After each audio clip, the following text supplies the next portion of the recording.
Today I'm going to show you how to configure NetSuite OAuth so you can begin importing your NetSuite data into your preferred spreadsheet. This process has many steps, so this video is to help you connect in the smoothest way possible. To begin, first launch Coefficient. Next, select Import From.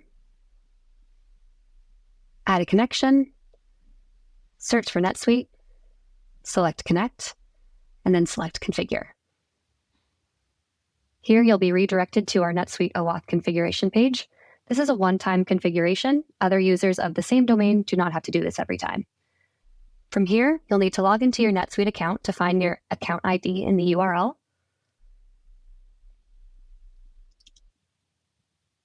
Copy the ID that comes before .app in the URL and paste it in the space provided on our NetSuite OAuth configuration page, and then select Next.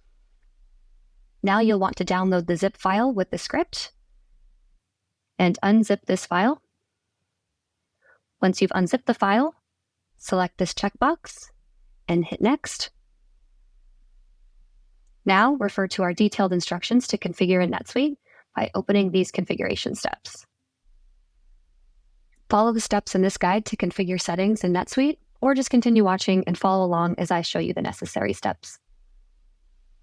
Now toggle back to your NetSuite account. Remember, you do need to be the admin of the account to be able to configure NetSuite. Go to Setup, Company, and Enable Features. Select Suite Cloud, and check the boxes for Client Suite Script. These all need to be enabled. You also need to have the Suite Talk ones enabled, and OAuth 2.0 and Suite Sign-On. Once you have all of those, hit Save. From here, you will need to configure the RESTlet script that you just unzipped earlier, and you'll want to go to Customization, Scripting, Scripts, New. Then, next to this box, hit the plus sign. You'll get this pop up. You'll want to choose your file. Make sure that it ends in .js, not the .zip. Select Open. Select Company-Wide Usage. And then this is important. Make sure that you are naming the script in .js as well. And then hit Save. Then create script record.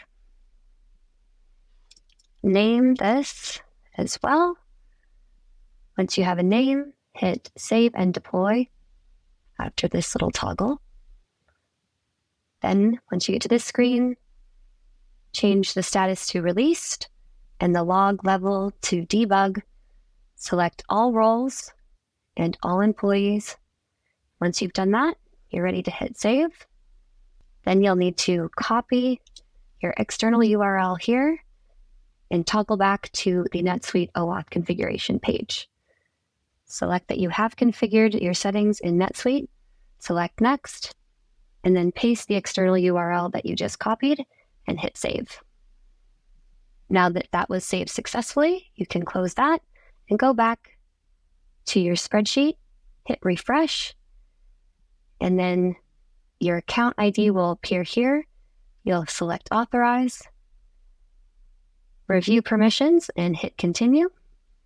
You will be redirected back to your spreadsheet to begin your first import with NetSuite. We hope this video made this process a little easier. If you have any trouble connecting, feel free to reach out to our support team, and thanks for watching.